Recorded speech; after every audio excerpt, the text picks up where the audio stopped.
राजेश, आज के इतिहास पे नज़र डालेंगे। 29 नवंबर है आज और 2023 का दिन। 1759 भारत की बात करेंगे हम। सबसे पहले इतिहास के पन्ने भारत के खंगालेंगे। आज के दिन 1759 15वें मुगल बादशाह थे जी, आलमगीर सेकंड। अच्छा राजेश, जब हम इतिहास सरसरी तौर पे जितना आम आदमी समझता है, औरंगजेब जो थे उनके बाद के नाम जो है वो है ना थोड़े हमें कम याद रहते हैं। बहादुर शाह जफर याद आते हैं, बीच में बहुत ज़्यादा थोड़े थोड़े समय के लिए हुए थे। तो आलमगीर सेकंड जो थे वो 15वें थे मुगल वंश के बादशाह। आज के दिन इनका हत्या कर दी गई थी, इनकी कत्ल कर दिया गया था। और किसने किया था वो मैं आपको आगे बताता हूँ। राजेश, इनका असली नाम था मिर्ज़ा अजीजुद्दीन। मिर्ज़ा अजीजुद्दीन, हाँ, बस जो इनके मुगल डायनेस्टी में जो नाम होते थे उसमें दीन आता था पीछे, हाँ, है ना। तो जी इनका आज के दिन हत्या हुई थी। और किसने की थी जी? इमादुल मुल्क थे इनके जो वजीर थे, उन्होंने बाकी लोगों के साथ मिलकर इन्हें मौत के घाट उतार दिया था। क्यों? वजह क्या थी? देखिए जी, ये 65 वर्ष की उम्र में ये बादशाह बने थे और 60 वर्ष की उम्र में मैंने आपको कहा 5 साल बाद इनका निधन, हत्या हो गई थी। आज राजेश, ये अपने परदादा जो थे इनके औरंगजेब, उनसे बड़े प्रभावित थे। तो सोचते थे कि मैं वैसा ही करूंगा। हालांकि इन्हें अनुभव नहीं था शासन करने का, जरा भी अनुभव नहीं था। जेल वेल में भी रहे थे जैसे होता था ना उस समय पे, ना एक भाई को उधर और ये।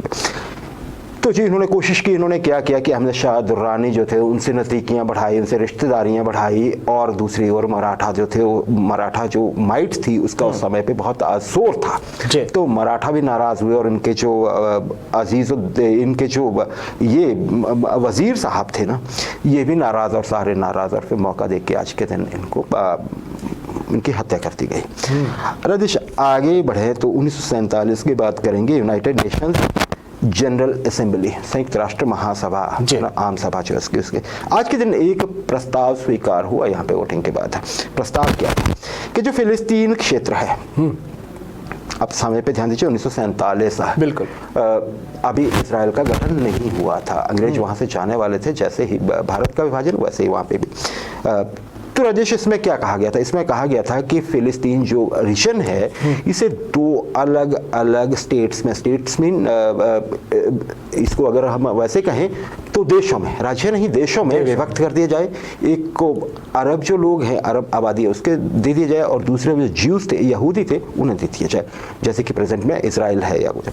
पर राजेश, ऐसा ये सिरे नहीं चढ़ पाया था वैसे ये चीज़। अब तो आज के दिन ये प्रस्ताव आया था। ये इतिहास में एक बड़ा दिन है। 1963 राजेश, वॉरेन कमीशन। जो लोग सीरियसली हिस्ट्री को पढ़ते हैं या हिस्ट्री से जुड़े रहते हैं, उनके लिए एक बड़ा ये एक महत्वपूर्ण सा एक नुक्ता है। वॉरेन कमीशन को लेके हमेशा से चर्चा होती है, वर्ल्ड वाइड चर्चा होती है।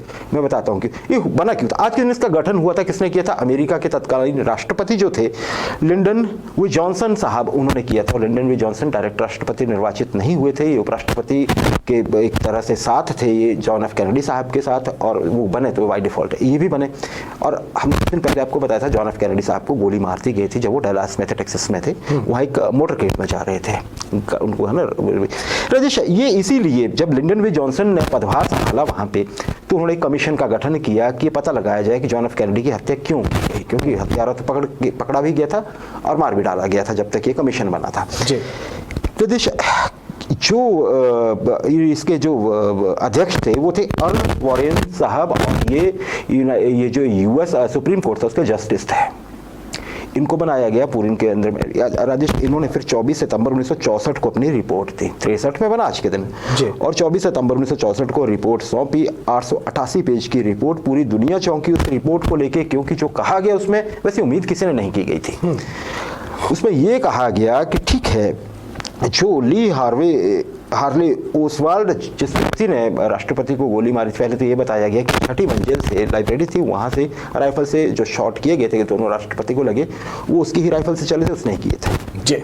उसके बाद जो एक जैक रूबी नाम का आदमी था, जो पब मैनेजर था, जिसने पुलिस की कस्टडी में ही हत्या कर दी थी इसके, उसके बारे में जांच हुई, बहुत लंबी जांच हुई।